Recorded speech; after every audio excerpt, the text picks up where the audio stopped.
শহীদ জিয়া কিন্তু তৎকালীন সময় যখন রোহিঙ্গার আশ্রয় নিয়েছিল সকল ইসলামিক দেশগুলোকে উনি ঐক্যবদ্ধ করেছিল, যারা এই রোহিঙ্গা সমাজের জন্য আওয়াজ তুলেছিল, এবং তারা আমরা খুবই সফলতার সাথে শহীদ জিয়া এবং দেশনেত্রী বেগম খালেদা জিয়া রোহিঙ্গা জনগোষ্ঠীকে তাদের দেশে ফেরত সম্মানের সাথে ফেরত পাঠাতে পেরেছিল। কিন্তু আওয়ামী লীগের সময় শেখ হাসিনা তার নিজের গদি ঠিক রাখার জন্য, ক্ষমতায় টিকে থাকার জন্য সে সকল দেশের সাথে আঘাত করেছে, কিন্তু এই রোহিঙ্গা সমাজের জন্য কিছু করতে পারে নাই। আজকে আমি পরিষ্কার ভাবে বলতে চাই, বাংলাদেশ জাতীয়তাবাদী দল যখন ক্ষমতায় থাকে, সরকারে থাকে, তখন এই রোহিঙ্গা সমস্যারও সমাধান হবে ইনশাআল্লাহ।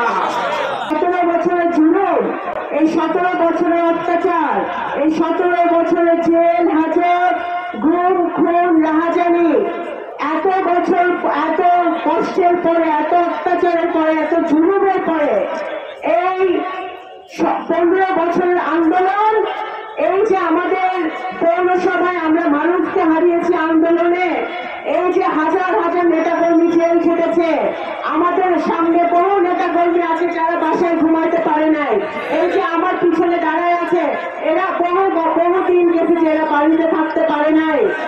আজকে এই 15 বছর পরে আমরা এই আন্দোলন সার্থক হয়েছে, ছাত্র জনতার আন্দোলন সার্থক হয়েছে, যে রক্তপাত হয়েছে, যে প্রাণ দিয়েছে সেইটা সার্থক হয়েছে।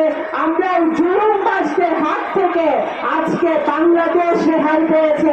কারণ আপনারা জানেন ইসলাম ধর্ম শান্তির ধর্ম। আমাদেরকে ইসলাম কি শিখিয়েছে? আমাদের ধর্ম শিখিয়েছে যে আমরা আমাদের ধর্ম পালন করব, আমরা আমাদের ধর্ম ধারণ করব, আমরা আমাদের ধর্ম ভালোবাসবো, কিন্তু অন্য সকল ধর্মের মানুষকে আমরা শ্রদ্ধা করব এবং তাদের ধর্মের তাদের নিজ নিজ ধর্ম পালন করার অধিকার এই বাংলাদেশের মাটিতে আছে। সেটাই বাংলাদেশ জাতীয়তাবাদী দলের আদর্শ, শহীদ জিয়ার আদর্শ, দেশনেত্রী বেগম খালেদা জিয়ার আদর্শ, এবং আমাদের ভারপ্রাপ্ত চেয়ারম্যান জনাব তারেক রহমান যেটা অক্ষরে অক্ষরে মেনে চলেন। উনি সবসময় বলেন যে ধর্ম যার যার, রাষ্ট্র সবার, এই রাষ্ট্রে সবার অধিকার আছে। আমি আমার